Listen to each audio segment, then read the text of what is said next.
Thank you very much for a wonderful introduction. So, good afternoon, everyone. How are you today? Having fun yet so far? Yeah, so I actually haven't tested if this thing actually works. But first of all, I want to thank the organizers for inviting me and giving me the opportunity to do a keynote. The first thing that I often do in my talks is I start with a little quiz. Does anyone know who this fine specimen of the human species is?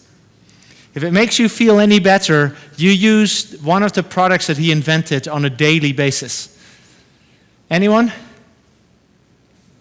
No? This is Douglas Engelbart, the inventor of the computer mouse. And what he basically said is the digital revolution is far more significant than the invention of writing or even printing. Now imagine that, someone of this caliber claiming that what is happening in the digital revolution is more important than the invention of writing and printing. That is a pretty big statement as far as I'm concerned. But this is what we see happening. So here's your second quiz during this morning, and that is of the companies that were on the Fortune 500 list in 2000, how many of those companies were still on the Fortune 500 list? So that's the 500 largest companies in the world in 2014. And in the interest of time, I'm not going to have you guess for a long time, but basically more than half of the companies that were on the Fortune 500 in 2000, so of the 500 largest companies in the world, more than half of those companies are gone. And I actually experienced this from close by because I used to work for Nokia at some point in the past. I'm not sure if you remember Nokia, the company that made mobile phones. Didn't do so well after a while. Yeah, so that's a good example of what happens to large companies that are extremely successful, but it basically stop reinventing themselves.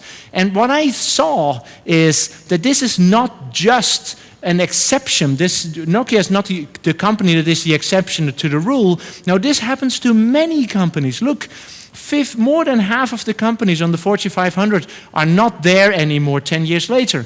There is a great book that's, and this is for me a bit of context setting, called Built to Last by Jim Collins.